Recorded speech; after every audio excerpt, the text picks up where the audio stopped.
Joining me live is the Nationals leader, David Littleproud. David Littleproud, we've got your audio now. Thank you for your patience. I want to ask you firstly about Australia's border protection regime. It intercepted another asylum seeker boat in a month. Is a new strategy needed to deter people from getting on boats and attempting to land in Australia now?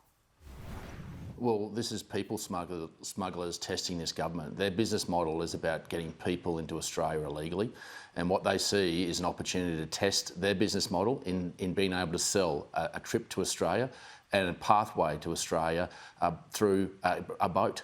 And what this government now needs to do is make sure they send a very clear message, stick to the policies that have proved themselves here, that we put in place after their disastrous handling of this under Kevin Rudd and Julia Gillard, that cost the Australian taxpayer billions of dollars in terms of detention, and the lives that were lost. That's the human toll. The lives that were lost in trying to get here on a leaky boat. And so this is a real test for this government about whether they have the ticker to stand up to people smugglers and to break the business model that they put in place, one that we broke over the last 9 years, but one now they have to show the steely reserve that we did and resolve to make sure that they actually send the strong message to these people smugglers. So do you believe that the policy of Operation Sovereign Borders still stands? I noted that this asylum seeker boat came from Sri Lanka. There are a number of economic issues in that country. So does that same message still stand, or does there need to be a stronger message here? Well, they need to maintain the policy that we as a government brought into place to clean up their mess. And they have to, because all that's happening now is they're being tested. They see a chink in the armour and they want to see whether they can open up this business model again. They're sending boats to Australia, and I can tell you it won't be just from Sri Lanka. They'll be looking at it in Indonesia and other countries around the world and seeing what this government will do. And so if they don't hold the line and continue on the trajectory that we did as a government, then you will see boats coming and you will see lives lost and you will see billions of dollars spent in trying to fix this problem. It's one that we fixed, but they see this Labor government as weak and they're going to test it. And that's just the business model that they're putting in place. You can't look at it any other way. Let's move on now to the Nationals' push for nuclear energy to try and fix this current crisis. Chris Bowen said yesterday that this is the most expensive form of energy, nuclear energy. In the midst of a cost of living crisis, does he have a point? Is this really the most viable option? Well, there's conjecture about that, because what we're talking about is the emergence of new nuclear technology like small-scale modular.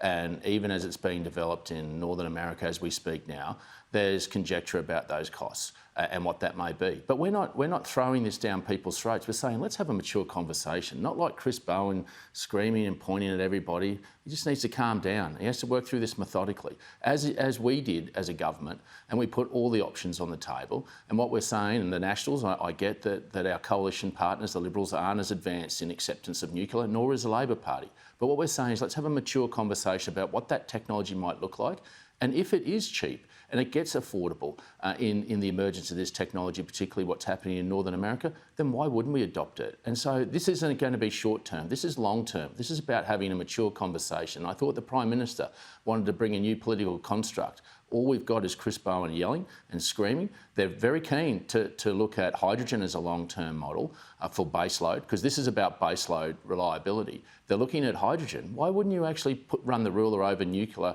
with what's happening with the emergence of new technology? If it's just as cheap or cheaper, then we should be mature enough to have that conversation. And that's all we're saying as Nationals, is we're prepared to have that conversation. We're prepared to accept nuclear energy if it's affordable, and baseload power gives that reliability through this and reducing emissions. Why wouldn't we? But we shouldn't just yell and scream at one another. Yes, at the moment it's expensive, but so too would be hydrogen if you wanted to get it started today. So let's just be mature about this and cool your jets, Chris, and just act a little bit more maturely and constructively about what are the options that we could look as a progressive nation.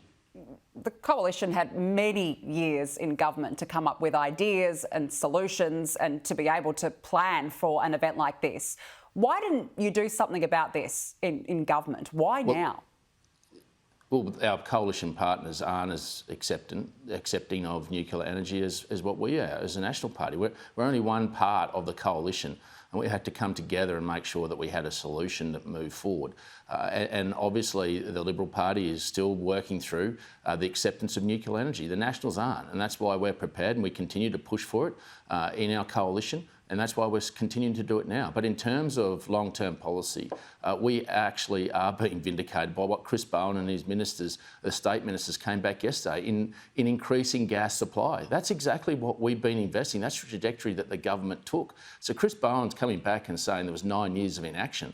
Well, all that he's adopted is he understands that you have to have baseload power, and gas is a source that can be switched on and off very quickly, and that is how you actually support the intermittency of renewables. And so Chris Bowen's sitting there saying he solved the problem. He's actually doing exactly what the government has set in place. We put in place a significant investment in increasing infrastructure for gas so that we could have base load power that supported our energy needs, particularly when weather wasn't with us. So this is the sensible solution we already had. So Chris Bowen's trying to sell you a pup when he's saying he's going off on a different trajectory. All we're saying as Nationals, yes, that's great, but we also think there needs to be longer term solutions, whether that be hydrogen, whether that be nuclear. Let's have the conversation. All right. I just want to finally ask you about Barnaby Joyce. He was on Sky News last night saying that he's been doing some reflecting and feels that he can now be more honest with the public itself. Do you think that's a good thing that Barnaby can be more honest now? What does that mean for the party, for the image of Barnaby Joyce? Look, I didn't see the interview, so I'm not sure of the context. So he was talking about polling when it comes to nuclear. He was talking about polling, saying that he actually feels now that the polls, he doesn't believe that the polls, that people don't support nuclear energy. He doesn't believe that polling, and he can be more honest. Is that a good thing? Well, of course it is, but I think that's why we want to start the conversation in a constructive way. This isn't about trying to tear people down. This is just saying, let's actually explore it. Let's explore it in a constructive and mature environment, not just pointing fingers and screaming. Chris Bowen, we're trying to be constructive. We're not trying to tear you down. The National Party is simply saying, let's be part of the solution. Let's actually look at these things. And while we get that the Liberal Party aren't necessarily there, the Nationals have always had a long-standing view that nuclear energy is one that we should explore. And that's what we're saying. It's not going to happen tomorrow. But we need to think about the future, the long-term future, and the sustainability of baseload power in this country. And if nuclear is one of those options, then why not look at it? All right. David Littleproud, we have to leave it there. Thank you for joining us this morning. Thanks for having me.